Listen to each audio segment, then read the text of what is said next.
Ethan was used to keeping life simple. Being a single dad meant balancing work, parenting, and all the small daily struggles. One evening, on the way home from picking up his 8-year-old daughter, Emma, he stopped at a local grocery store. Emma loved going there because of the colorful candy aisle, but this time, Ethan noticed something different, something unsettling. At the checkout counter, the young cashier, Lily, greeted them with a nervous smile. Her eyes darted toward the office at the back of the store, where a stern-looking man stood, watching her closely. Ethan placed his groceries on the belt, but his attention wasn't on the items, it was on Lily's trembling hands as she scanned them. Emma tugged at his sleeve and whispered, "Daddy, why is she shaking?" Ethan gave a soft smile to reassure his daughter, but inside, he was troubled. He looked back at Lily. Her voice was quiet, almost shaky, and every time her boss moved, she seemed to stiffen. Ethan didn't know her, but he felt a strange sense of responsibility. He had always taught Emma to notice when people needed kindness, and now, standing here, he couldn't ignore it. As they left the store, Ethan glanced over his shoulder one last time. Lily was biting her lip, nervously tapping her fingers, her eyes still glancing toward her boss's office. That was the first sign Ethan noticed. A few days later, Ethan found himself back at the same grocery store. Emma had insisted on getting her favorite cereal, and though Ethan could have gone anywhere else, something pulled him back to that place. Maybe it was curiosity, or maybe it was concern for the young cashier whose eyes told a story she never spoke. The store was quieter that evening. As Ethan entered, he immediately spotted Lily at her register. She looked tired, her shoulders slumped, but she forced a polite smile for every customer. Her boss, the same stern man, stood near the produce section, his arms crossed, eyes locked on her like a hawk. Ethan watched carefully as he picked up a few items. When a small error happened, a barcode wouldn't scan, Lily's face instantly drained of color. She glanced toward her boss, as though bracing for his reaction. Even though the problem was minor, she quickly fumbled to fix it, her hands shaking again. The moment Ethan reached her line, the boss walked closer. His voice was sharp as he muttered something under his breath at Lily, loud enough for Ethan to catch the edge of his tone. Lily flinched, her shoulders tightening. She didn't answer, just nodded quickly, her eyes downcast. That was the second sign. It wasn't just nervousness. This was fear, deep, conditioned fear that no one should feel at their job. As Ethan paid, Emma asked cheerfully, "Do you like working here?" Lily forced a smile, but her lips quivered. "It's fine," she whispered. But her eyes told a very different story, one of exhaustion, dread, and unspoken pain. Ethan left the store that evening with a heavy heart. Something inside told him this was more than just a strict boss. It was something darker. The following week, Ethan stopped by the store again. He told himself it was just to grab milk and bread, but deep down he knew, he wanted to check on Lily. Emma, skipping happily beside him, had no idea why her father seemed more serious each time they visited. As they neared the checkout lanes, Ethan spotted Lily right away. She looked paler than before, her hair tied back hastily, and dark circles shadowed her eyes. Her boss wasn't far, standing at the end of the aisle, pretending to sort papers while keeping her in sight.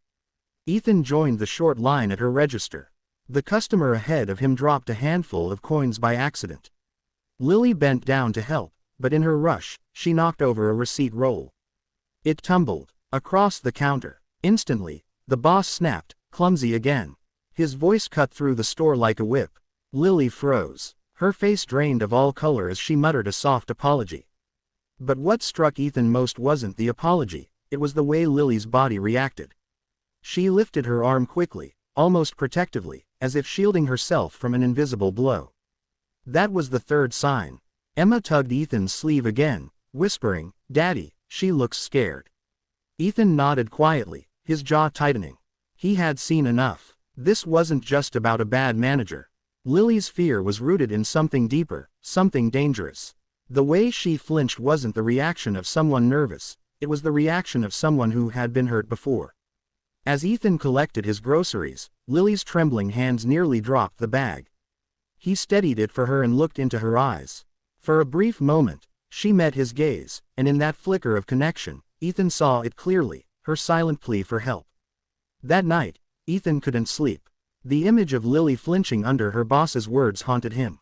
He had been through struggles himself after losing his wife. He knew how it felt to feel cornered, powerless. But Lily's situation was different. She was living in fear every single day. A few days later, Ethan went back to the store, this time determined to talk to her. He waited until the evening when the place was less crowded. Lily was at the register again, moving mechanically, her smile a mask that fooled no one who cared to look closely.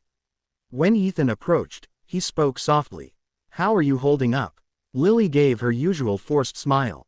"I'm fine, thank you." But her voice cracked. She glanced toward the back office, where her boss was pretending to check invoices but keeping a watchful eye. Ethan leaned a little closer, lowering his voice. "You don't have to say much. I just want you to know, if you ever need help, I'm here." For the first time, Lily's mask faltered. Her eyes shimmered with unshed tears, and she looked away quickly.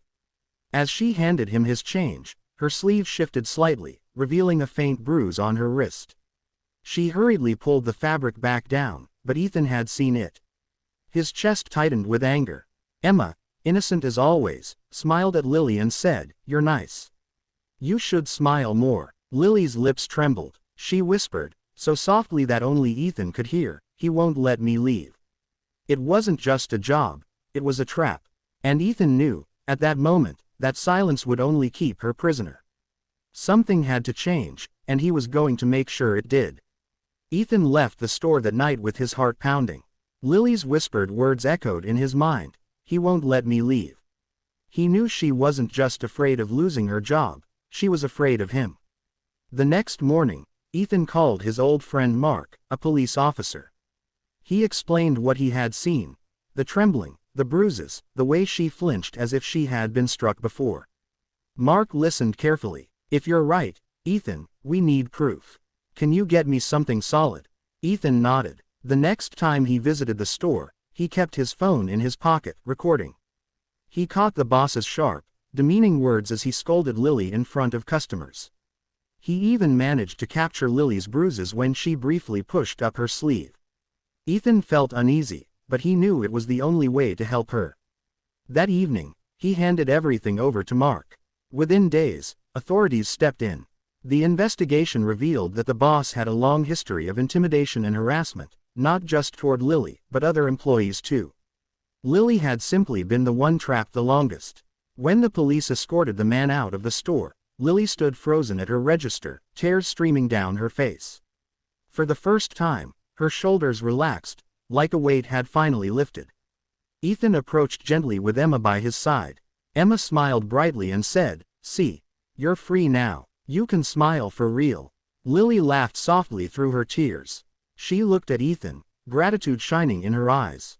"Thank you. I don't know what would have happened if you hadn't noticed." Ethan smiled warmly. Sometimes, noticing is the first step to helping. And for the first time, Lily truly smiled.